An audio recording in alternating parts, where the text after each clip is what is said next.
it's Monday night, oh yes, it is Ridiculously Raw. Hello, friends. It's Ridiculously over Anthony Floyer here with you for another edition of Ridiculously Raw. Glad to have you with us. Um, so that happened when it comes to the end of Monday Night Raw tonight, which we're going to get into. It's our standard edition of Ridiculously Raw as usual. You know, there will be cutouts, of course. There's going to be quite a few of them. But there's going to be some interesting, relevant stuff that we're going to be getting into, especially that ending segment there. I'll say it like that. And joined as always by the host of the Cerebral Smack Talk, Girl MF, Michael Fletcher. We've also got the Phenom, Michael Bullock, fresh off another one of our epic Raw chats as always. And, well, gentlemen, there's really nothing left to say except, you know what we're going to do here tonight. We're going to talk about Monday Night Raw here. And of course, in my Tony's take, it'll be my first review of 205 Live, and definitely looking forward to getting into that, especially the big news that came out of that show. Of course, a new cruiserweight champion being crowned in Rich Swann. I'll give you my thoughts on that bout, and then of course Impact Wrestling as well. So let's not waste any time, gentlemen. Let's dive right in. Monday Night Raw was live tonight from the Frank Irwin Center in Austin, Texas, on the campus of the University of Texas, Hook 'em Horns, for all you Longhorn fans out there. We started the show off with an in-ring segment. We had Seth Rollins. Seth Rollins was in the ring, and he was interrupted by the Universal Champion Kevin Owens. And what happened was we had the usual segment, and then we had a match, which was Seth Rollins one-on-one with the returning Big Show. Yeah, Big Show's back. It's been a long time. It's been forever and a day since we've seen the Big Show. And he slimmed down. He has slimmed down. Bullock and I noticed this very considerably. 396 pounds is the Big Show. And man, I gotta tell you, he looks good. He looks really good. I gotta be honest. Normally this would be a 2-for-1 deal, but here's the thing. I think I definitely want to get into the segment, but not really the match, because the match was really, unless you guys want to get into the match. I mean, we can, but I don't think the match is worth getting into, because the match wasn't really all that great, to be honest. So I'll give it a quick start by saying this. Big Show smiling means he would probably be turning on the fans. It's just what he does, folks. I like the previously on Raw segment. Sure, it's a soap opera style gimmick, but how many times has pro wrestling been called a male soap opera? Sorry, ladies, I didn't come up with that label. Rollins calling out Hunter feels premature for the WrestleMania match. I assumed it would be. Are they loading up the Royal Rumble even more, or are they going to drag it out? But I thought it was a very good segment, no question about it. Not the segment of the night by any means, but it was one of the segments of the night. Rollins, another good promo as always. Owens was great as usual, and talking about Jericho and the tension between them. And I really don't know what else there is to say. And then Rollins wanted a title shot. Owens said, no, I beat you 2 weeks ago. I got Jericho 3 gifts. And it was also announced that at Roadblock End of the Line in Pittsburgh on December 18th, Seth Rollins is going to go one-on-one with Chris Jericho. Not a surprise. That was they actually advertised that bout, just like they advertised Kevin Owens and Roman Reigns.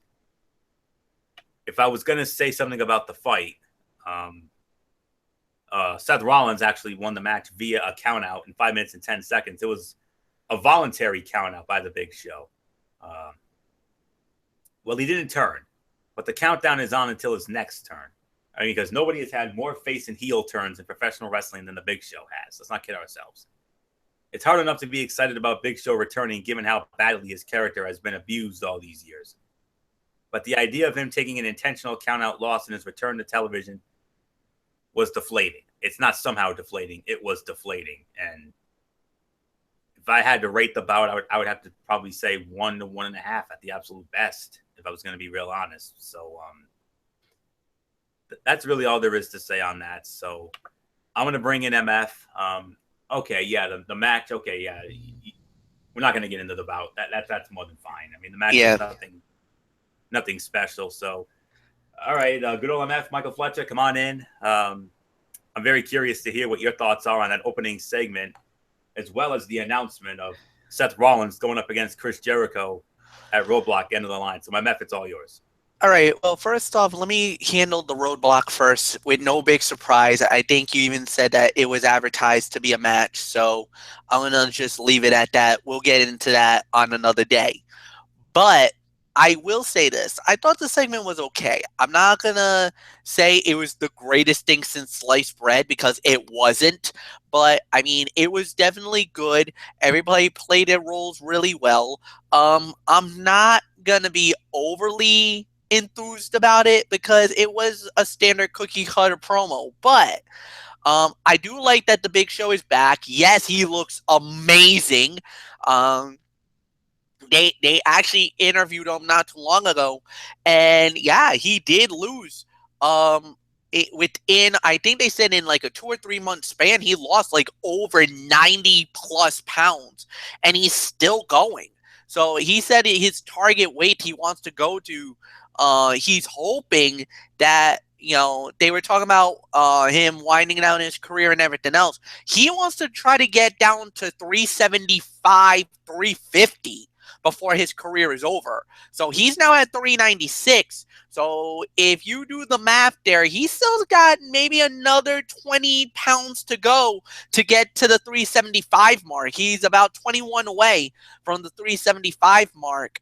And then if he really wants to go to 350, then he's still got a lot of work to go. Then he's talking more than 50 pounds. He would have to drop another 46 to get to 350. So, I mean, whatever the case may be, maybe, but he's been amazing, man. There's been nothing bad to say about it. And, we'll wait and see what happens. So, Michael Bullock, it's yours. Yeah, not really going to get into the match. Really could care less about it. But as far as the segment goes, I mean, I thought it was a good segment to start off this edition of Raw. Yeah, of course. I mean, I love the work by both men, and Kevin Owens basically saying, you know what, I got some gifts for Chris Jericho. Well, one, you're going to be facing. I mean, Chris Jericho's going to be facing Roman Reigns for the United States Championship, and two, you're going to be facing Chris Jericho at Roadblock, end of the line, and third, your opponent for tonight is The Big Show. And I gotta say, he looks really good. I mean, lost some weight, and yeah, he's also got a little goatee growing. So yeah, so there's really nothing more for me to say. Fine segment for what it was, and like I said, not really not really want to get into the match. So Florio, let's move on. Take a breath, gentlemen, because we got some cutouts here, and our first cutout, of course, a cruiserweight match. Of course, Michael Bullock, of course, continuing his boycott of the cruiserweight division. Jack Gallagher. Now, Jack Gallagher was a part of the Cruiserweight Classic. For those of you who didn't see it over the summer, that awesomeness that was the Cruiserweight Classic. He went up against Ariya Daivari. Gallagher won the fight in 2 minutes and 45 seconds, and then Daivari attacked Gallagher after the fight.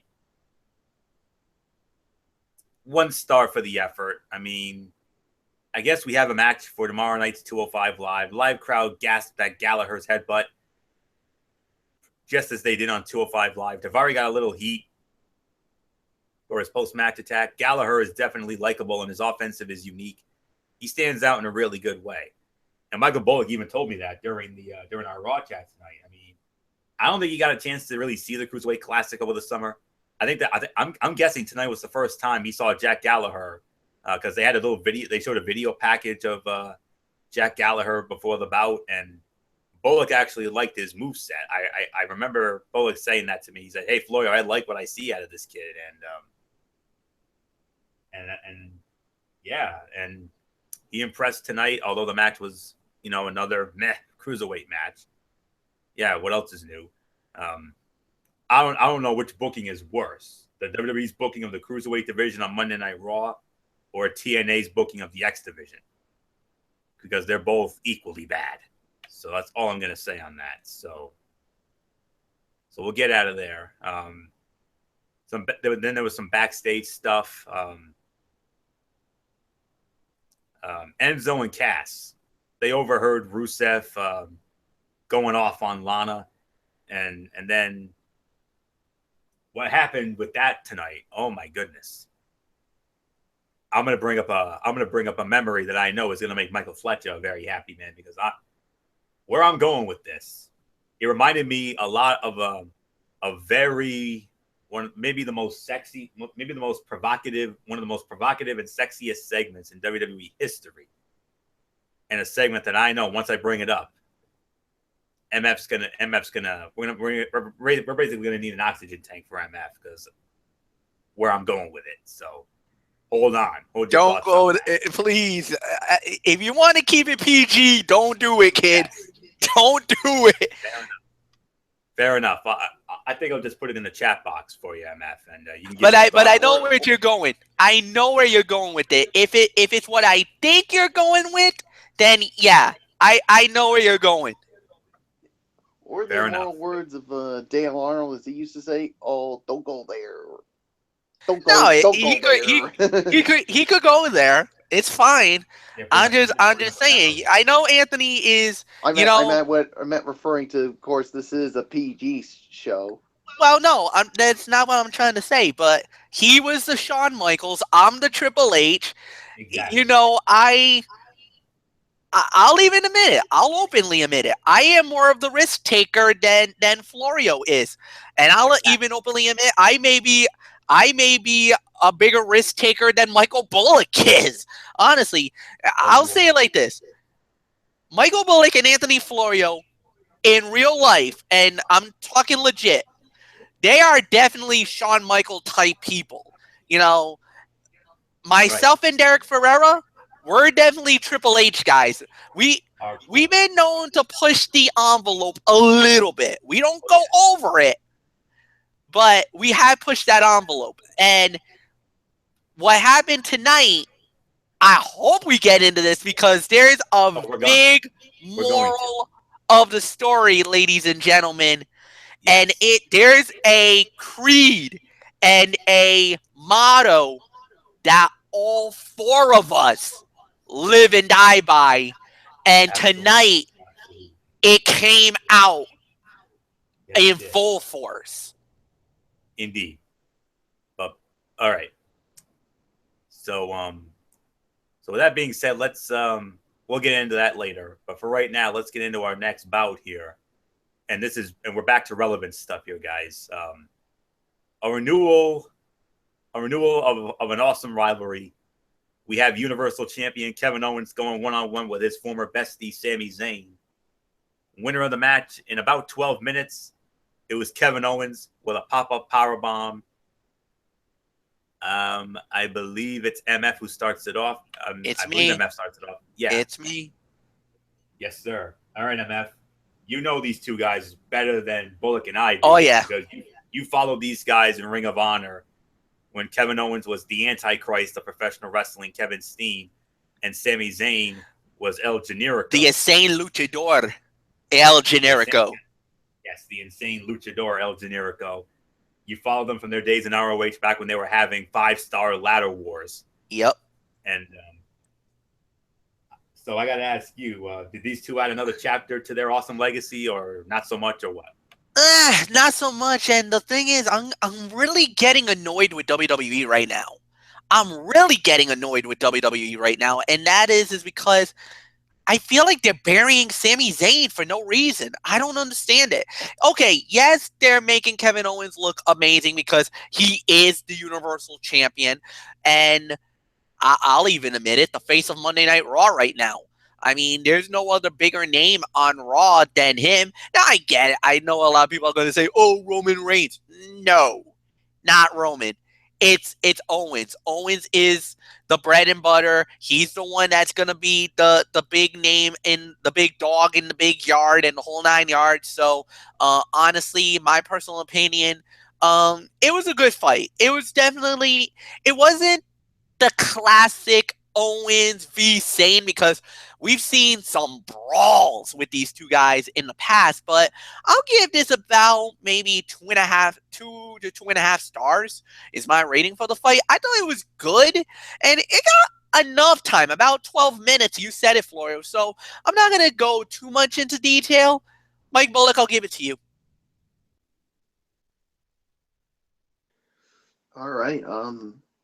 Yeah, I'm actually gonna give it. I'm gonna go 2.5 to 3 stars as my rating on the match. You know what? I'll even go. You know what?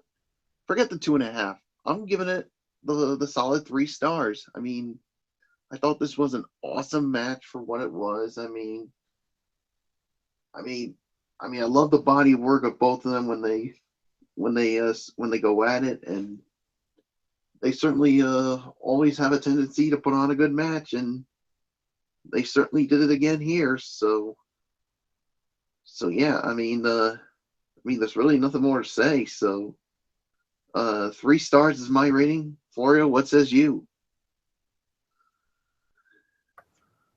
3.25 stars says me. One of my top fights of the night for sure. It's not the fight of the night. It's one of my top fights of the night.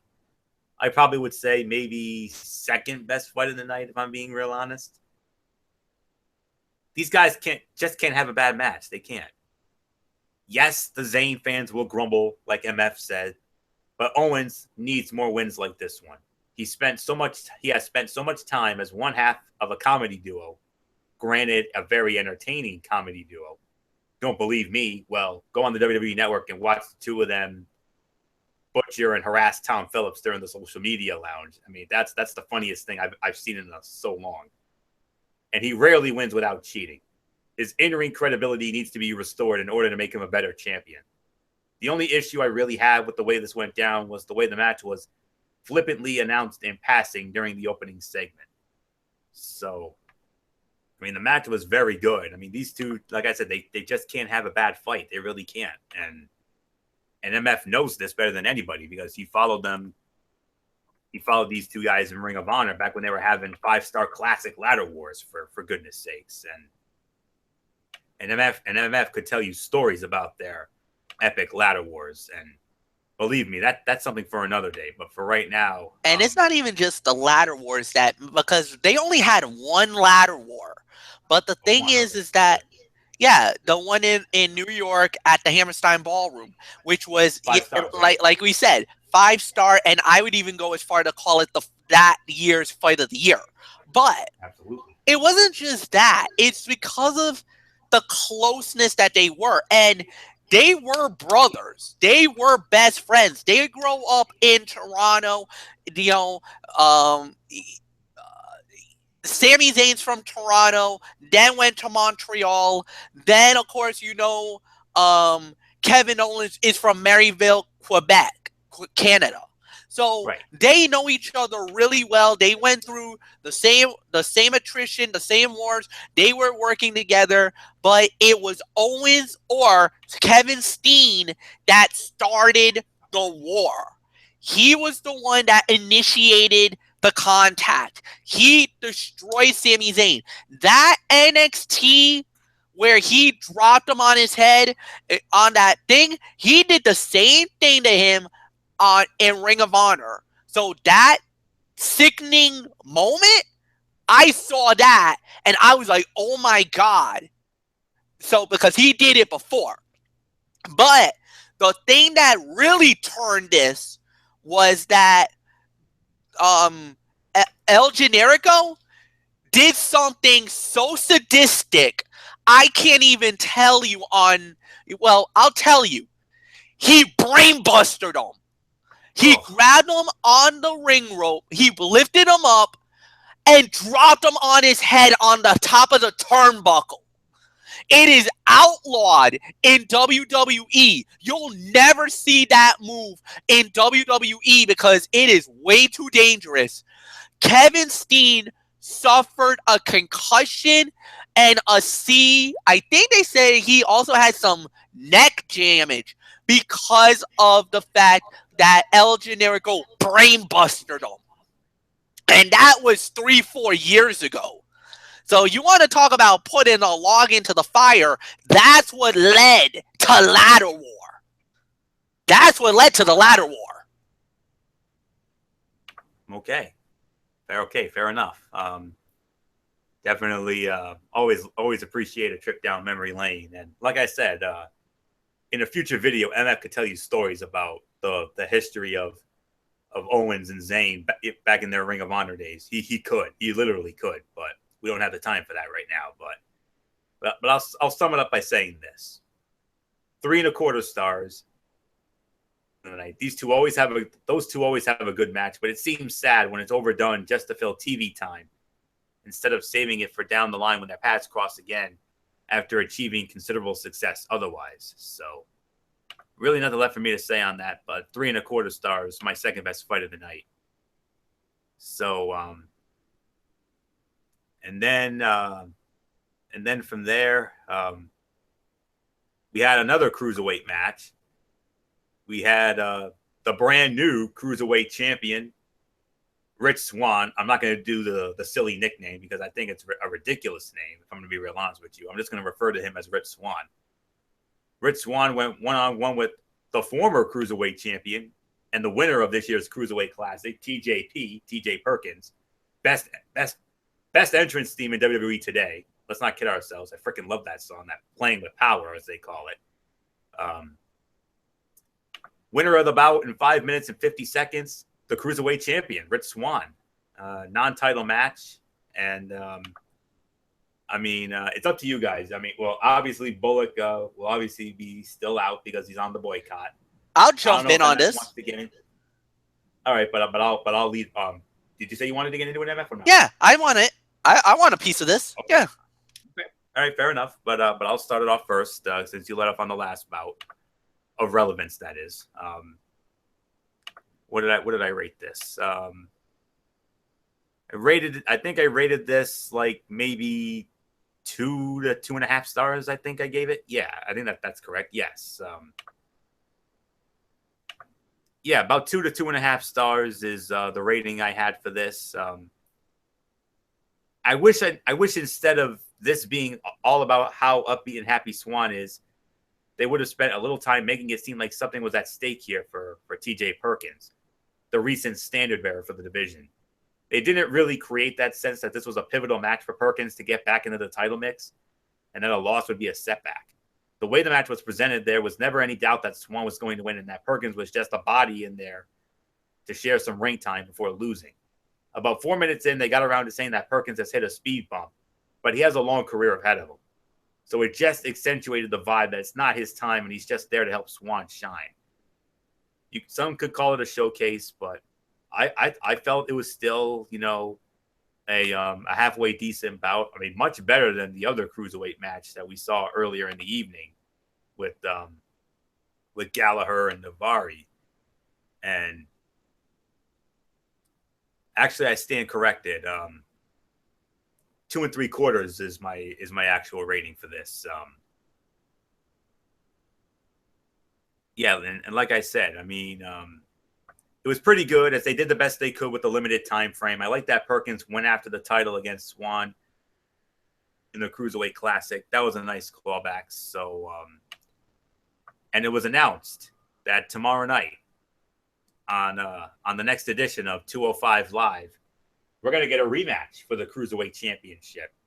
Rich Swann will make his first defense of his newly won Cruiserweight Championship against the challenger and former champion, the Brian Kendrick, taking his rematch clause. So he will have a chance to regain the Cruiserweight Championship tomorrow night on 205 Live, immediately following SmackDown Live on the WWE Network, 10 p.m. So that's all there is to say on that. Definitely looking forward to seeing how that one goes. If it's anything like the first bout, we're in for something special. I hope. So 2 3/4 is my rating for the bout. So MF, you said you wanted to get into it. Your boy TJP. TJP. Yes, sir. Best entrance in the game today. I love that freaking entrance. That thing is freaking awesome. So. I just love his pose, man. That where he basically goes basically goes with the double fist, knee, bend the fist down to the knee, then does that basically the dap, man. That dude, this guy is phenomenal, man. Bright young talent, probably one of my favorite cruiserweights right now on the show. Don't get me wrong, I like Rich Swann too, being the cruiserweight champion of the world. But man, I don't know what it is. TJP, I there's a little bit of me in TJP. I don't know why. But just that attitude, that swagger he's got, man, I'm like, dude, this kid is smooth. He is, you know, I'm gonna steal a line from somebody who I love so much. I'm gonna use a line from the great Stu Scott. God rest his soul in heaven, but this guy was smoother than the other side of the pillow, man. He was that smooth. So, I mean, this guy is amazing. He brings it every time.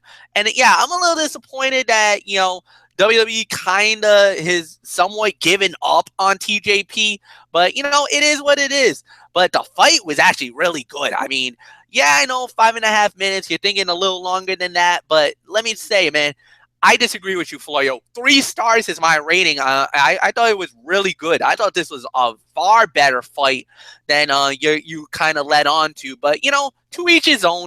And to me, one other thing, I really think, unlike Michael Bullock, and I'm not gonna take any swipes at him because I know he's on the boycott. Fair enough, but I thought that this was a lot more better than the first fight. I thought the Daivari fight, I'll agree, that was I would have easily called for a boycott as well. But this fight here, this is why the cruiserweight division gets at least a little glimpse from me. Once in a rare while, there's a fight that perks my interest. This did it.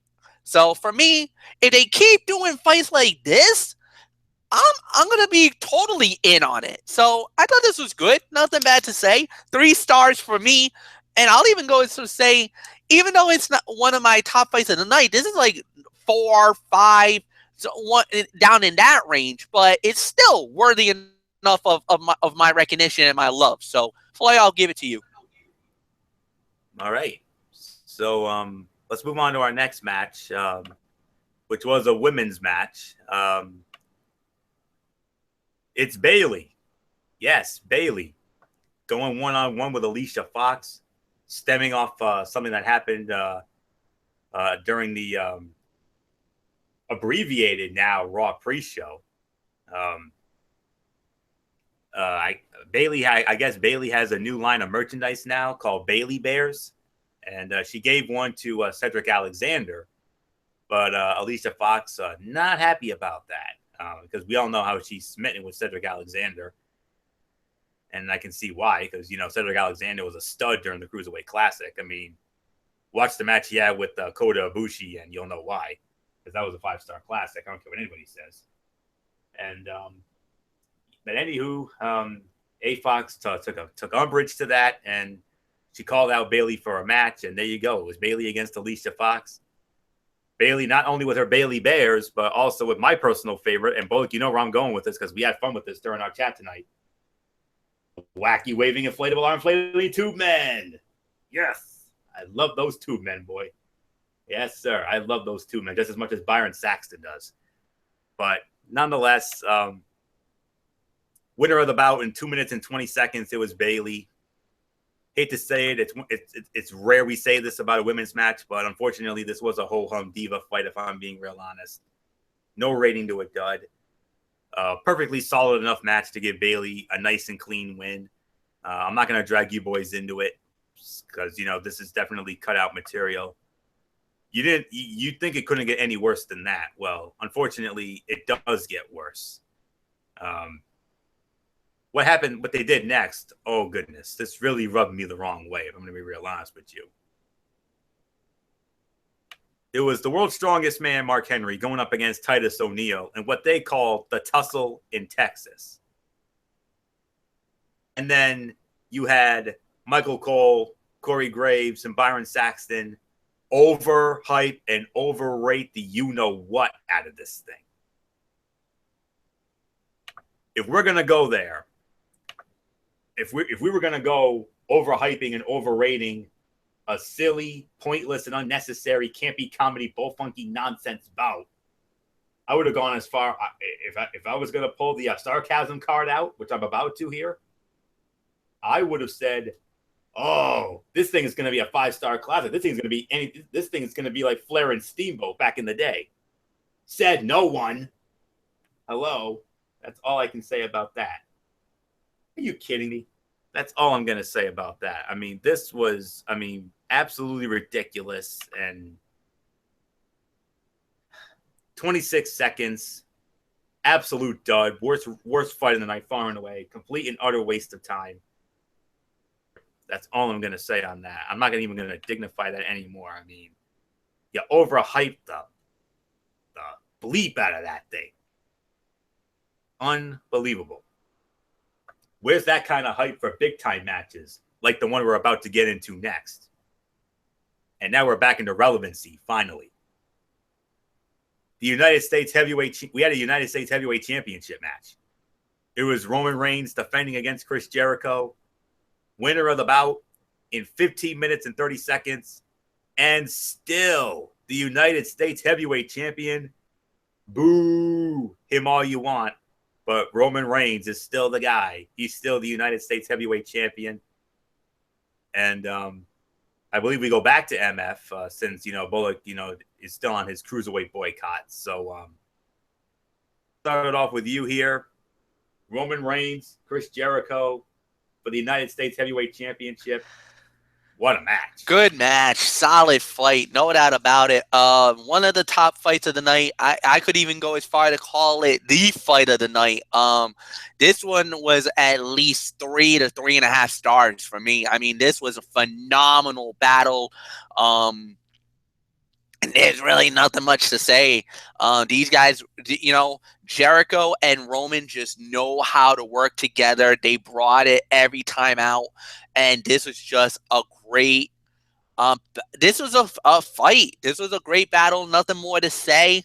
3 to 3.5 stars. Maybe I could even go as far to say 3 3/4. I mean, we can go that far. But without a doubt, fight of the night, ladies and gentlemen. Michael Bullock, it's yours. All right. What did you rate it, Fletch? I went from, I'll say 3.5 to 3 3/4. Yeah, that's just about right. 3.5 to 3 3/4. Fight of the night.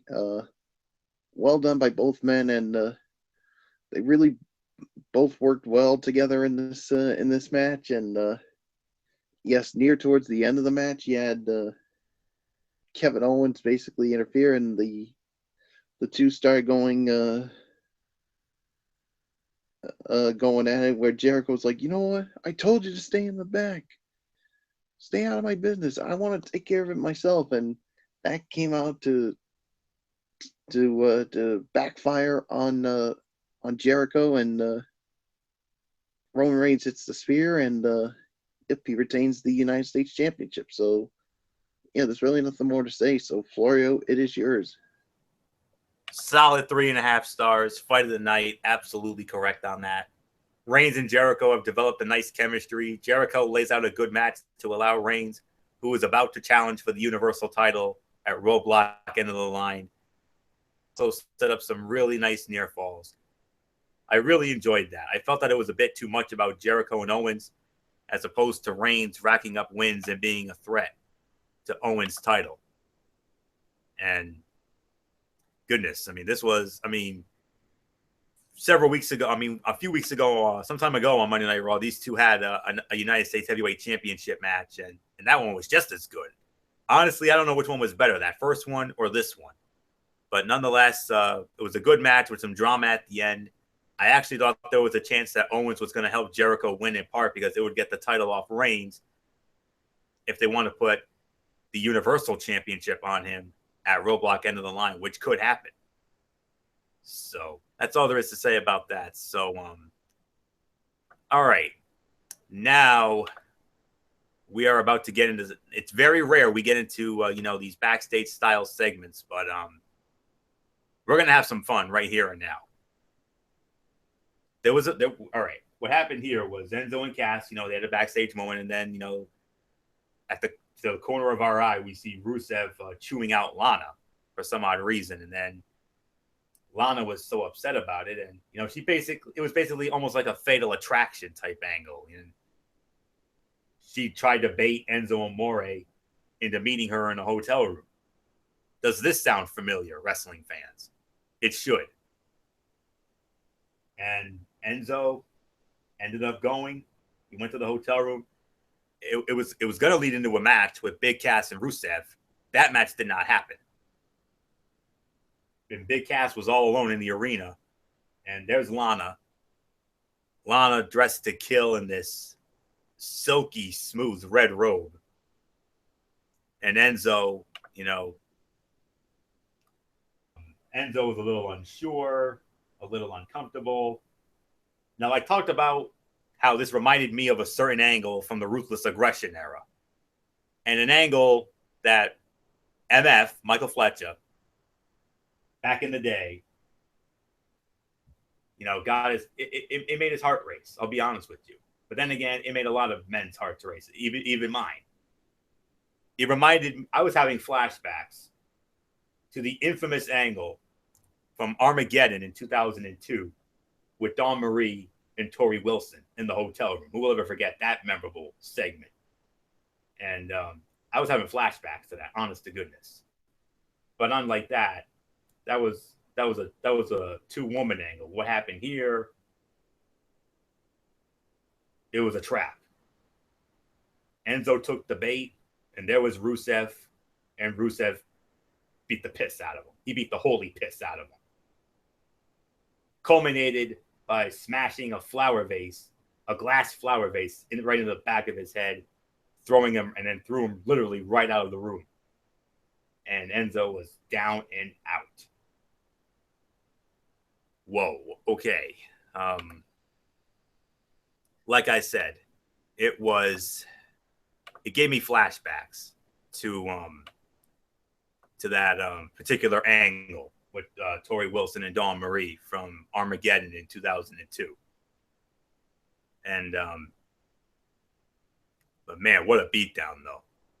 Cass had a feeling about it, and I told Bullock this during our chat. I said, "Hey, I smell a rat," and boy howdy, I was right.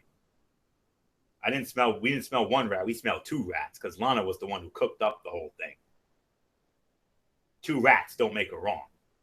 That's all there is to say on that. So, man, oh man. So,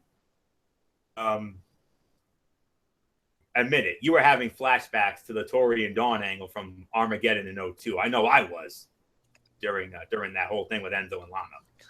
I'll even say one thing. I'll even go one further. Lita and Dean Malenko. Remember how that played out? That's right. Yes, absolutely. That was, as a matter of fact, I'll even go one further. I'll say that was probably more like what we saw tonight than Tori Wilson and Dawn Marie. Even though that was really nice and everything else. But if you remember the premise of that one, the only reason why Tori Wilson got baited in there was because she was not happy that her father was dating Dawn Marie and wanted it to end it, and that's how that happened. Malenko was smitten with Lita, and we all know what happened there. So, and the thing was, Enzo was trying to be a good guy. He was trying to, Enzo at first. Enzo's like, yo, she's good looking. There's an opportunity. And remember, he was trying to play hustler a couple of weeks ago when he was in the buff. She saw him. How you doing? There's nothing you can say about that.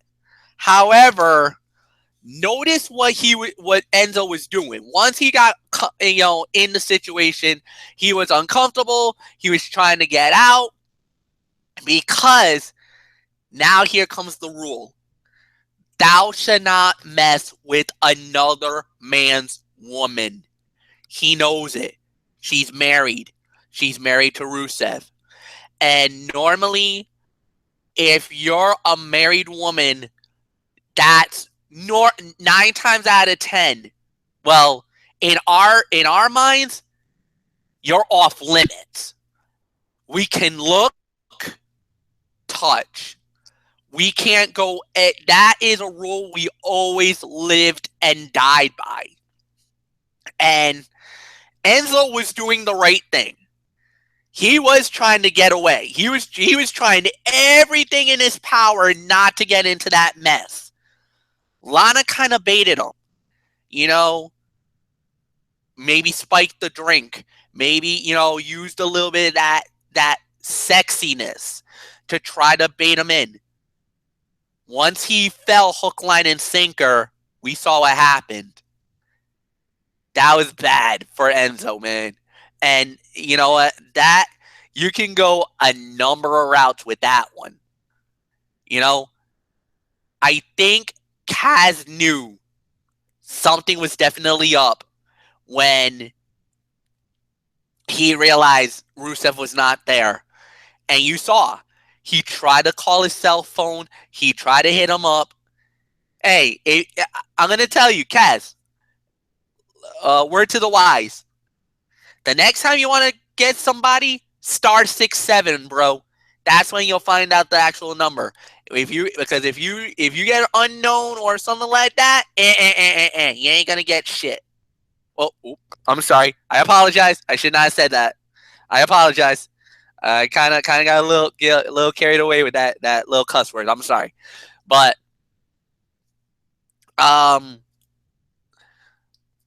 you gotta be very careful with that. And I try to applaud Enzo for trying to be the right man because, trust me, Lana is a stunning beauty, no doubt about it, but she's married. And sometimes there's that manipulation game. She made him fall. She made him fall, but once she realized that she got him, remember how she called for him not once but twice? I don't think Rusev heard her the first time. That's why she called him a second time. But when he did, it was game over. Enzo was trying to get out of there, but it was already too late. She was blocking the door. Rusev was right there. It was beatdown time. And boy, did Enzo pay a price, man. That was a great segment. It had a little mixture of that Attitude Era level, and the thing was they pushed the envelope enough not to go over the bridge, but they pushed it enough where they kept it on that line. She drops the thing. She shows a little bit of the body as she's bending over to pick up that little thing. Then with the champagne, where maybe she spiked it, you don't know, trying to make Enzo fall for the trap. Enzo not really interested. The seductive way she was biting into that strawberry. She's trying to play with Enzo, try to make him make that mistake.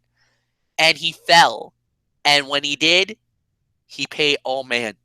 So definitely a great segment. And I gotta commend WWE because a lot of the times we start going a little off the handle, saying, what the heck, WWE, with certain things, certain stuff that goes on. But I think they gave us a good mixture of a little bit of the PG era and a little bit of the Attitude Era. They gave us right in between, right down the middle, nothing over. It wasn't overkill. I thought this was a beautifully done segment. No doubt about it. Mike Bullock, I'll give it to you.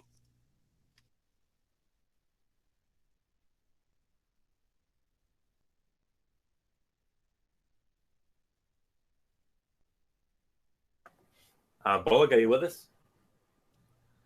Bullock? Oh boy, I think we lost him. All right. Let's just move on. And next up, we had a number one contenders match for the WWE Tag Team Championship. The Machine Gun, Carl Anderson and Luke Gallows going up against Sheamus and Cesaro. Fight ends in a no contest. Double disqualification at 9 minutes and 47 seconds because New Day interfered. But it was announced that next Monday night on Raw, we are going to have a triple threat match for the WWE Tag Team Championship. New Day will be defending against both Sheamus and Cesaro and Gallows and Anderson. I don't remember who starts this off. I think it's MF who starts it off because I think I let off on that special segment here. So MF tag team title bout here. Well, this number one contenders match ends in a double disqualification, no contest. And now we got ourselves a triple threat next week. New Day closing in on Demolition's record. I believe next Monday night would mark 477 days.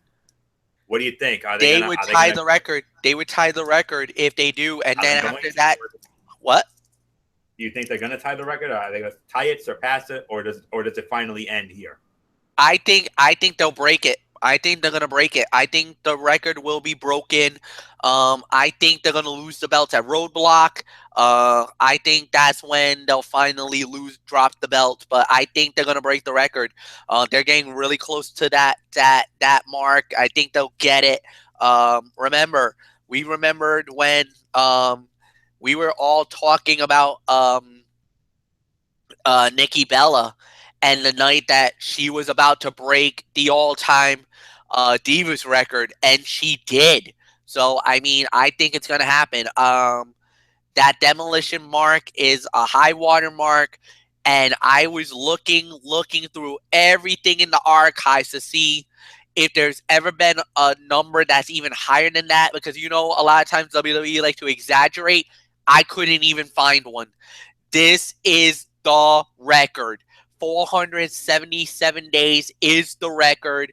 New Day is literally right there, and I think they're gonna do whatever it takes. And it looks like they're getting healed. They're doing heel-like tendencies. They stuck their nose where it didn't belong this time around. The fans actually booed the New Day after they did that. So if honestly, and I'm gonna be real honest with you, I think they're rooting for Cesaro and Sheamus to actually stop the record from being broken. I think they want them to be the next tag champions. So I don't know. We'll wait and see what happens there. The fight, oh my God, I was so disappointed with the ending. I could easily call this an NA for me. It was a good match for what it was worth. I just did not like the ending. NA for me, so Flair, I'll give it to you. On the contrary, MF, even with the finish there, I mean, I still felt it was a very good match. A pretty good match, rather. I'm actually going to give this 2 3/4 stars here. My only gripe is the commentary team. I hate when the broadcast teams are made to look like morons. In this case, they were the only people in the world who didn't even consider the possibility of there being a triple threat match next week. I saw it coming from a mile away, and Bullock knows that too. When we had our Raw chat, I told him straight then and there that was going to happen. Again, commentary is really missing out, not telling the story of regarding New Day's change in attitude as they close in on the record. It's been a great subplot that for some reason they really aren't exploring enough. the match was pretty good as they worked together well. I can see them having a great ass-kicking, hostile, back-and-forth match. So, definitely something to look forward to on the go-home show for TLC next week. So, and there was and they also made an announcement. In addition to that, for next Monday night, not only are we going to have that triple threat match for the tag team championship, but we're finally going to get the debut of Emmalina. And I know MF couldn't be any more excited about that because nobody's been more excited about that. Oh, yes.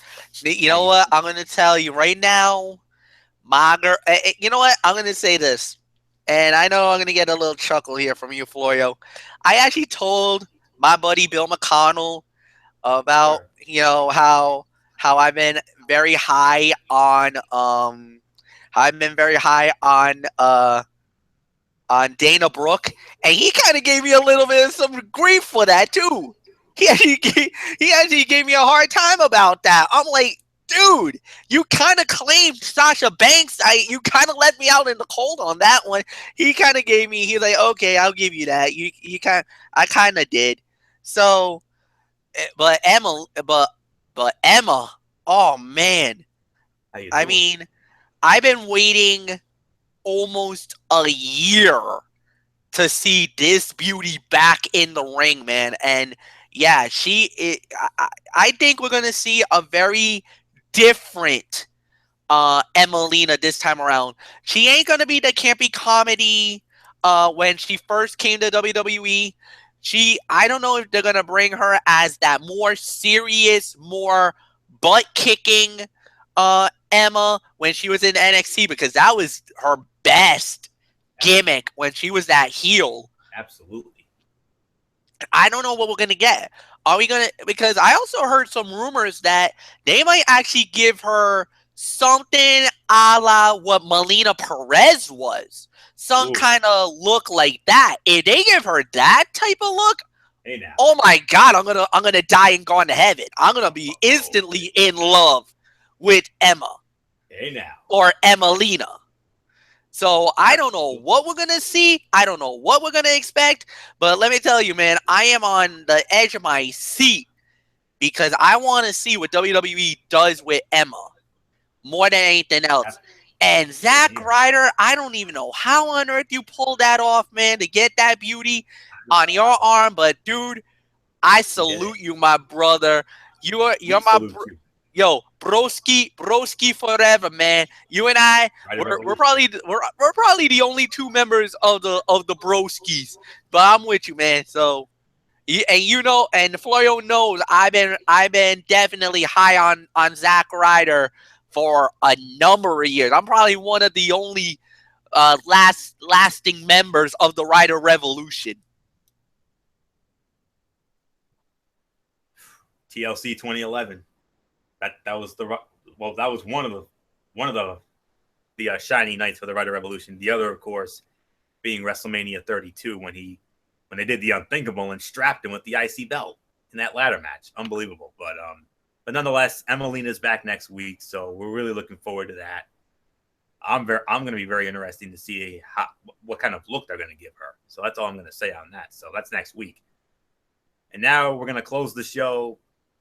It was the segment with Charlotte Flair. She comes out and she was it said that she was going to quote unquote apologize to her father after what she did to her father back in May of this year when she kicked him to the curb, and well, I don't know what else there is to say on it, but to me this was the segment of the night.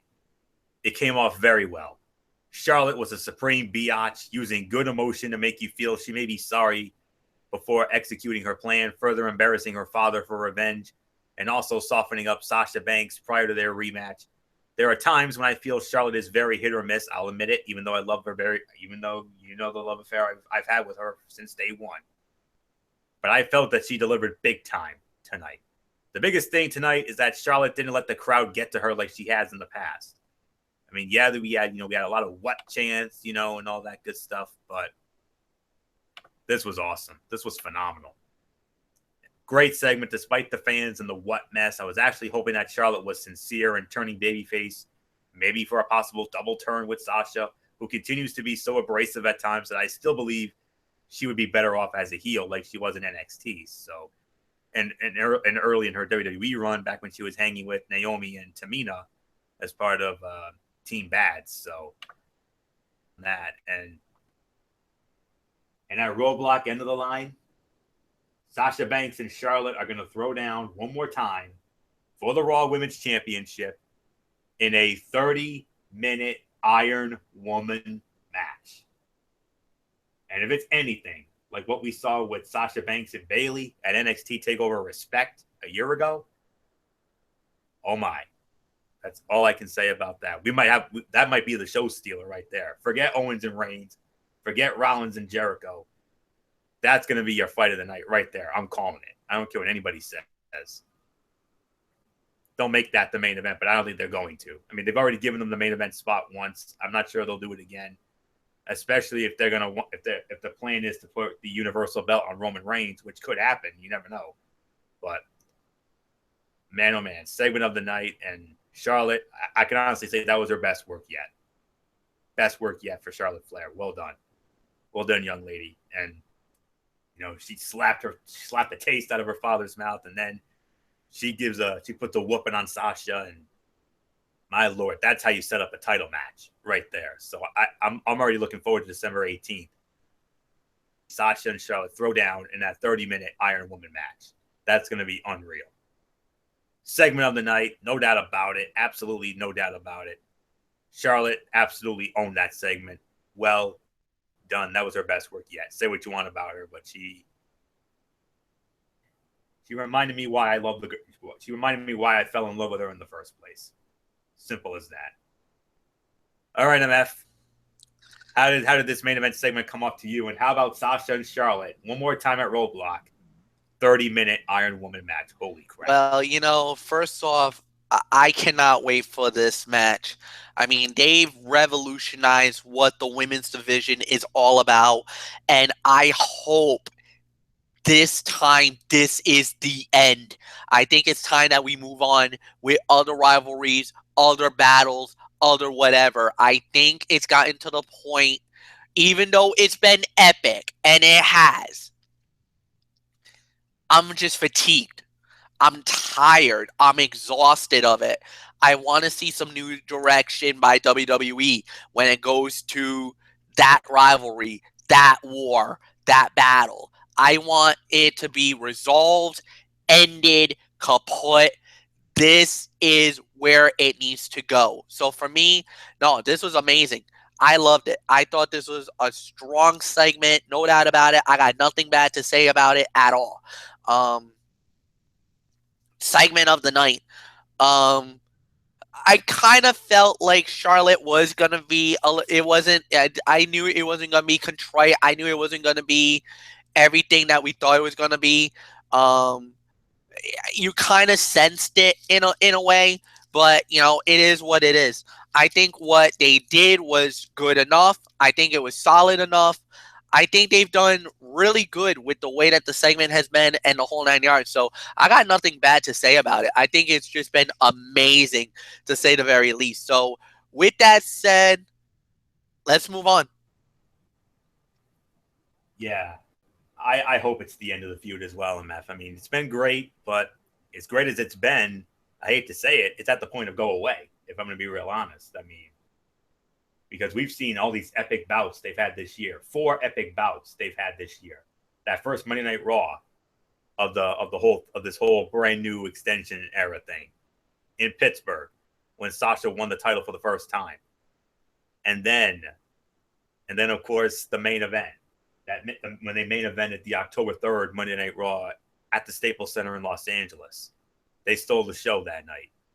And then the first ever women's Hell in a Cell match at Hell in a Cell, October 30, in our neck of the woods of Boston in the TD Garden. They tore the house down with that. And then, of course, last week with that 5-star classic main event they had last week in Charlotte where Sasha regained the belts. So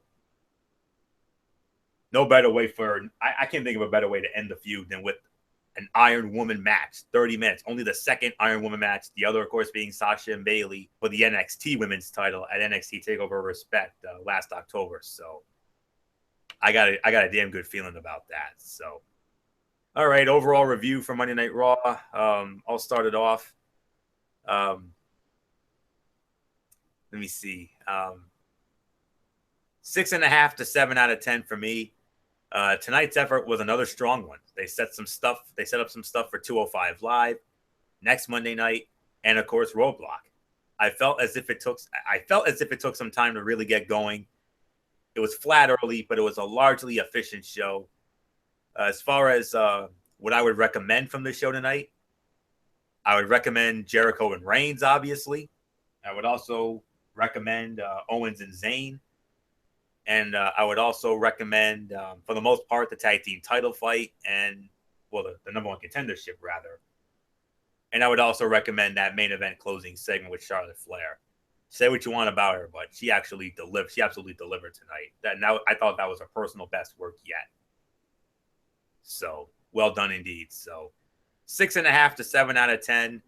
Looking forward to the go-home show next week in Philadelphia, or as MF likes to call it, the Illadelph. I mean, Philadelphia's going to be on fire because you're going to have a triple threat match for the tag titles. New Day, Cesaro and Sheamus, and Anderson and Gallows.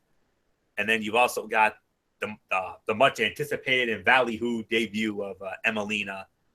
So that's going to be something special. So, and it's the go home show for Roadblock, end of the line. So let's see how they set up that sucker. So I'm really looking forward to it. So it's a 6.5 to 7 out of 10. MF, your overall thoughts on this Monday Night Raw at the University of Texas? Hook 'em horns. 6.5 is my rating for the show. I agree with everything that you said, so I'm not gonna waste too much of your time, Anthony. It was solid. It was good. I liked it. There's really nothing more to say or add to that. So I'm just gonna let you do your Tony's take. So it's all yours, my friend. All right. And here we go. This is what you've all been waiting for. My first review of 205 Live. 205 Live debuted last week. It was live from the University of South Carolina, in that arena down there in Columbia, South Carolina. Of course, it followed SmackDown Live, and it also featured that much anticipated Cruiserweight Championship match with Rich Swann and Brian Kendrick, which we're gonna get into in just a moment. So that's really all there is, and so here we go. There were some other things on this show. It wasn't all about that. There really wasn't all that. It really wasn't. It wasn't all about that particular bout. There was other action on the show. So it started with a tag team match. We had the Bollywood Boys, Harv and Gurv Sira, going up against Tony Nese and Drew Gulak. Bollywood Boys actually win the bout in 7 minutes and 5 seconds. Solid 2 stars. It was a solid match overall. It had some nice moving parts, but it could have been smoother. It also really needed more energy to set the one of the series. It felt like a lot of the random Raw tags we've seen, technically sound, but lacking fire and intensity. So, by default, it was the worst fight of the night. And then we had Jack Gallagher going up against Arya Daivari. Jack Gallagher wins the match in 5.5 minutes. 2.5 stars, second best fight of the night. That was a pretty good and fun match. They worked a very different match with the goal to show off Gallagher's offense, which is very different, and Jack Gallagher is a treasure.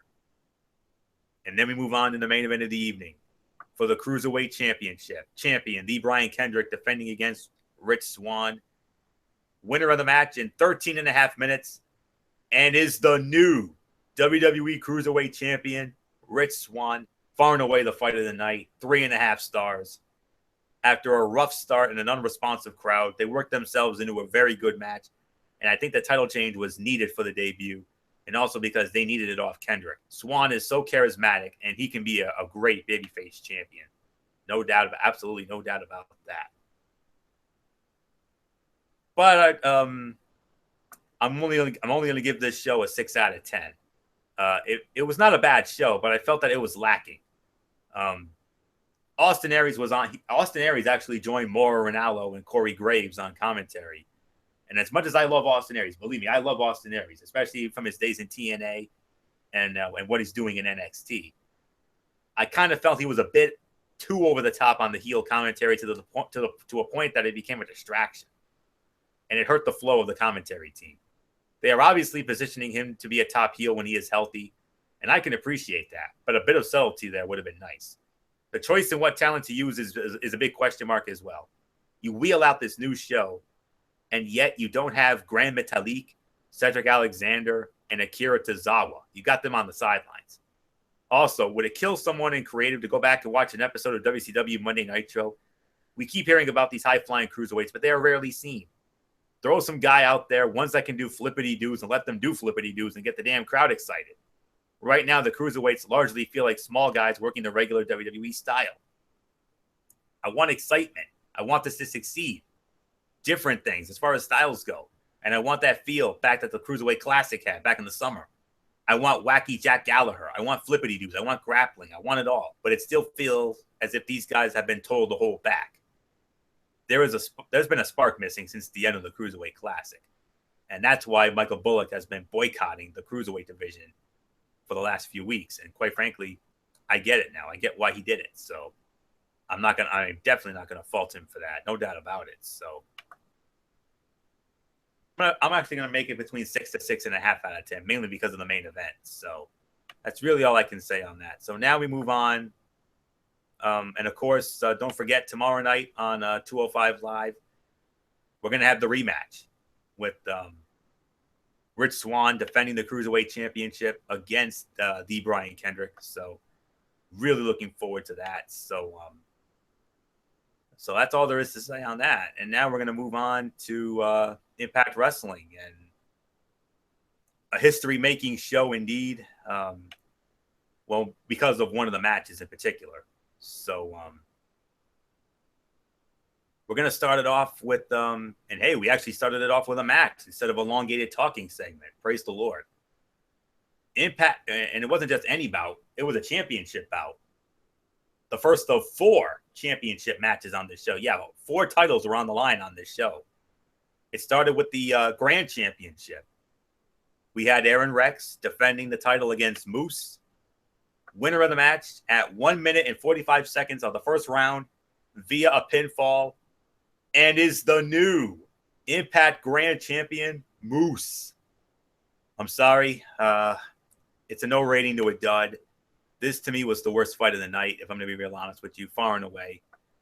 After a completely lackluster run filled with shenanigans, it felt like the right move. They see a lot in Moose, and he needed something to elevate him, and it did just that. The match, though, was not so much. Then we move on to our second title match, X Division Championship on the line. DJZ defending in a triple threat match against his Team X Gold partners, Mandrews and Braxton Sutter. The winner of the match at 6 minutes and 12 seconds via a pinfall, and still your TNA X Division champion. It's DJZ. But wait, there's more. We had a heel turn.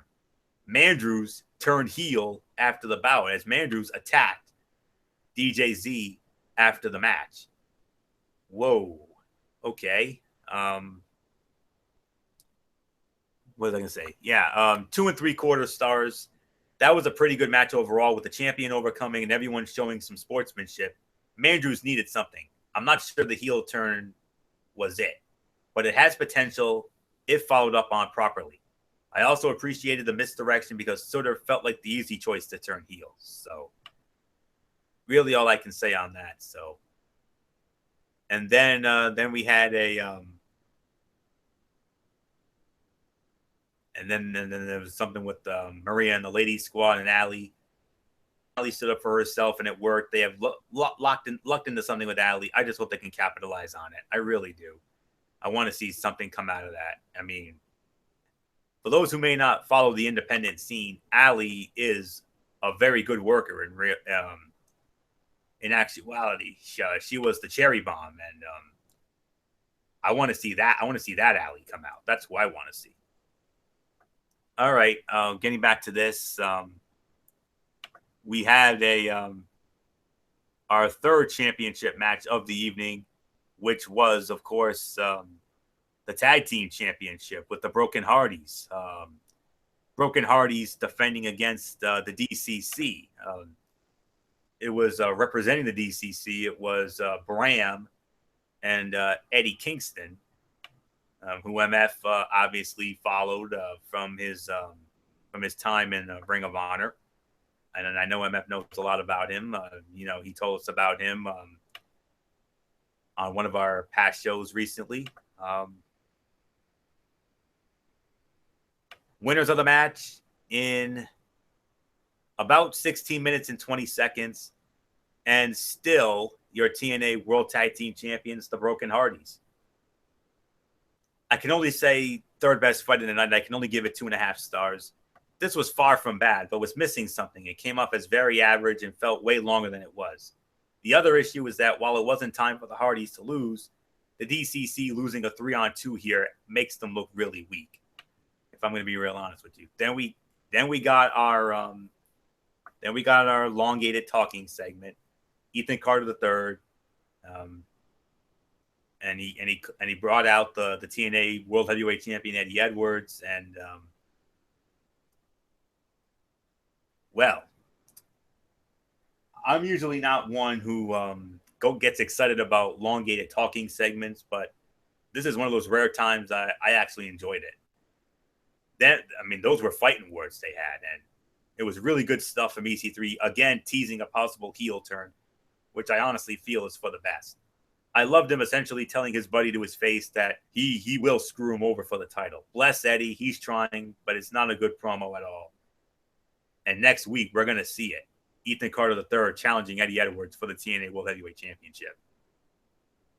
And now for the main event of the evening. And this was the match. This was one of the most anticipated knockouts match that I've seen in a long time. A very long time. Especially after all that nonsense with Gail, Kim, and Maria. Back when they were, holding that division hostage. Vacant Knockouts Championship was decided. Rosemary of the Decay going against Jade. This was inside 6 sides of steel. We put the ladies inside 6 sides of steel. Oh, yes. Winner of the match in 14 minutes and 50 seconds. And your new Knockouts champion, Rosemary. Rosemary wins it. Jade went up on top. I don't know if it was the top rope of the cage. And then Rosemary hit her with a mist. And then her red wedding, and then bada boom, Rosemary is your new TNA Knockouts champion. Fight of the night, 3.5 stars. Overall, a very good main event. They thankfully left it just to the ladies. No Decay or anyone else involved. Just Jade and Rosemary working hard and having the best match on the show with ease. I really think it would have been for the best for Gail Kim to lose to Rosemary. But I think Jade and Rosemary can develop into a good feud. I really do. So that's all I can say on that. So overall, 7 out of 10. This Impact was a good show.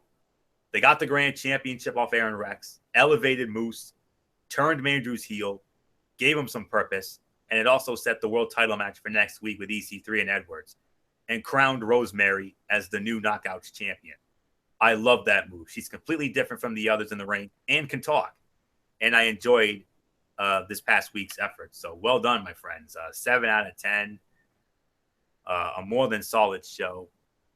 A more than solid and passable show. And next week, this upcoming week, Michael Bullock's birthday is this Thursday. And boy, howdy, does he have something to look forward to. My Lord. I mean, when you think about this, not only do we have a very exciting Thursday night football game with the Oakland Raiders and the Kansas City Chiefs at Arrowhead for first place in the AFC West, but you've also got on Impact Wrestling Well, we're gonna have a talking segment with Moose and talking about the Grand Championship. We're also gonna get the return. A big name TNA star is gonna be returning from injury. So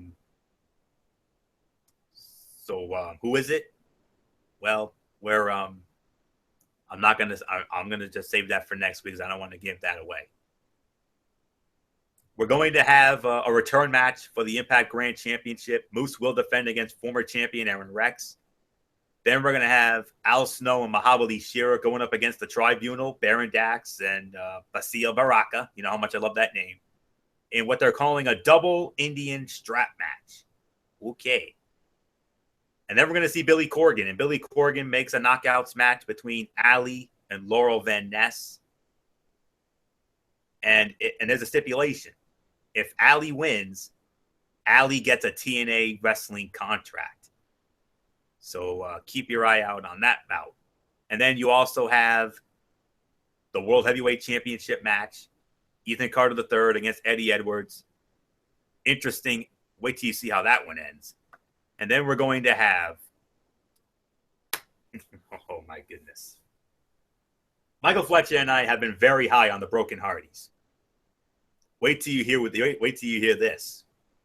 Broken Matt Hardy is going to announce that the following week's Impact Wrestling broadcast, December the 15th, is going to take place entirely from the Hardy compound with the entire roster.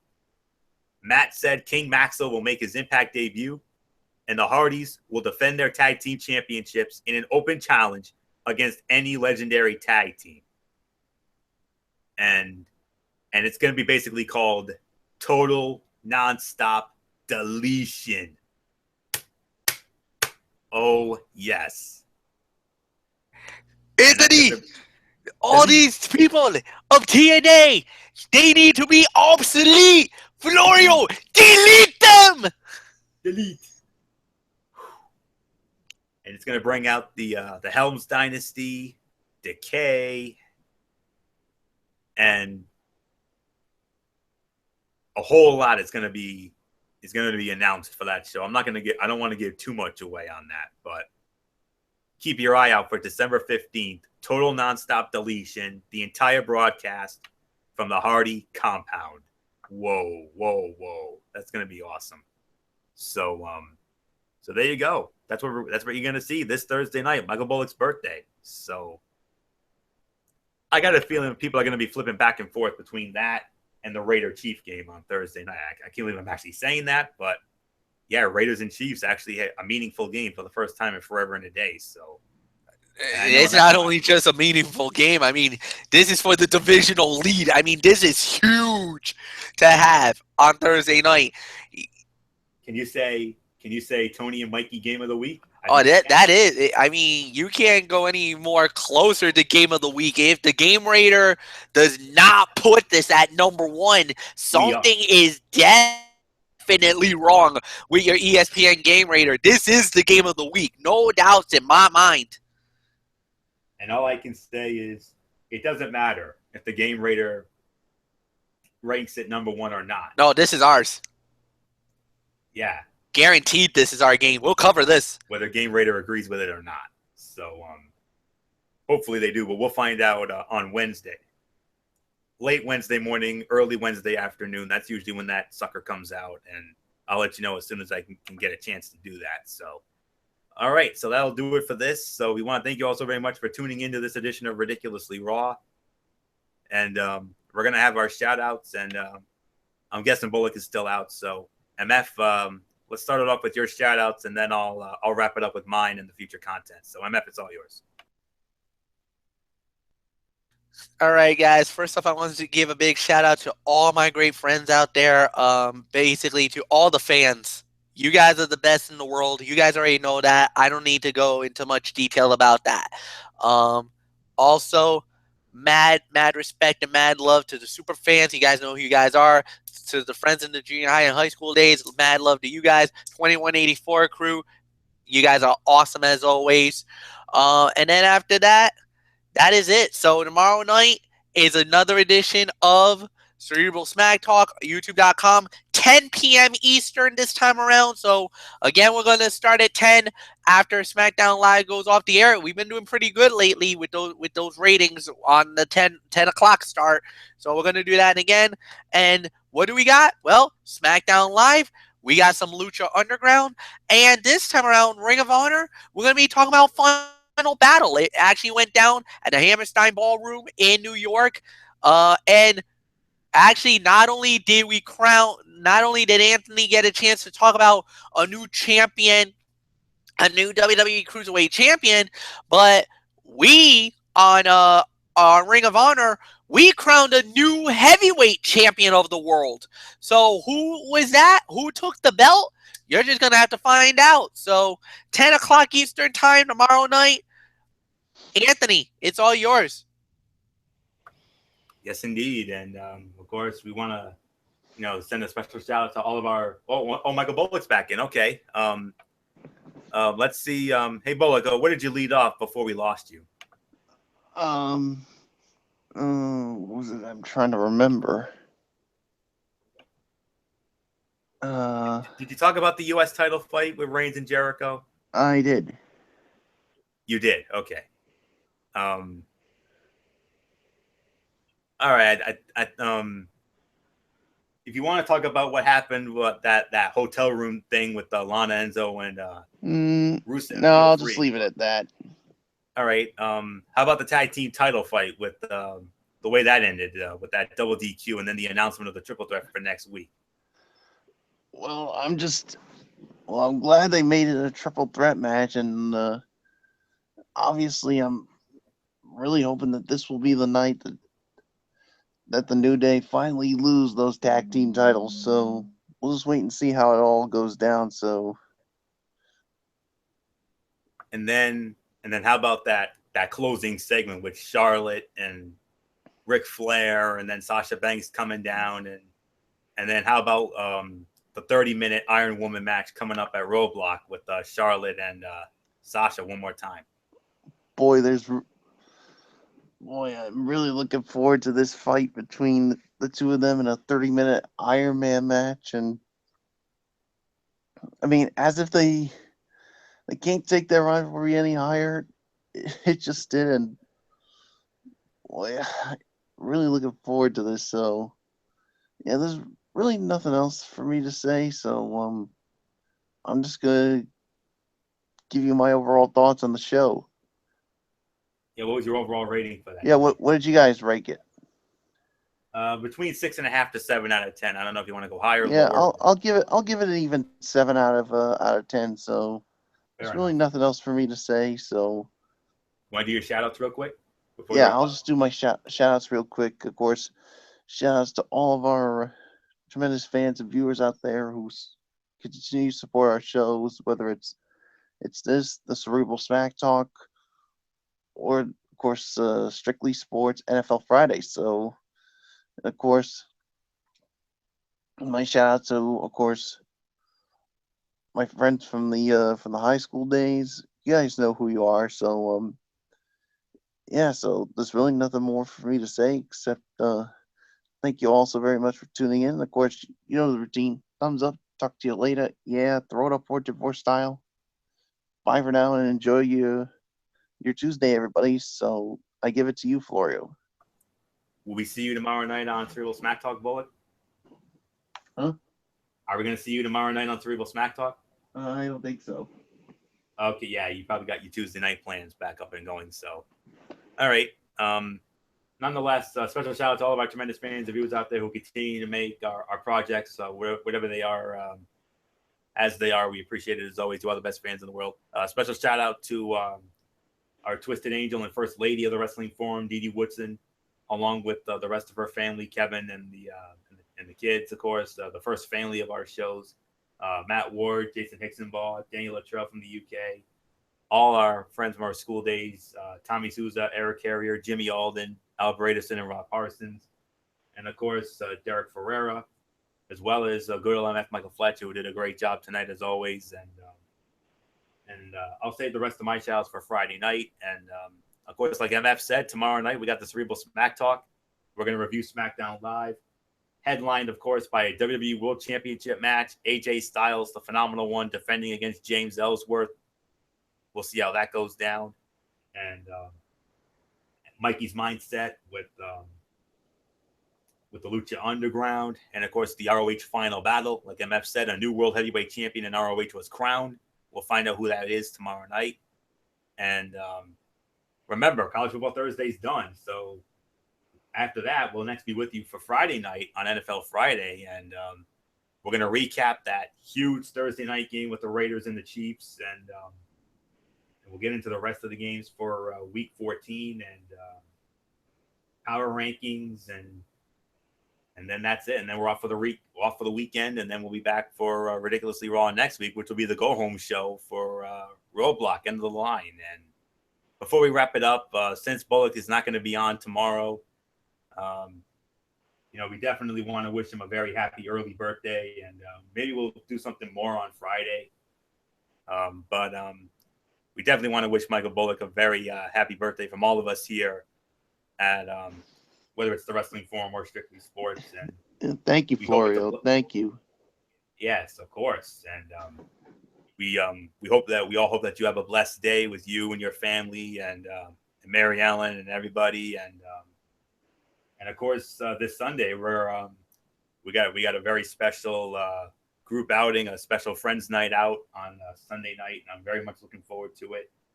Being a part of that with you and everybody, and it's always a great time when we get together. And definitely looking forward to sharing your birthday as well as Jess.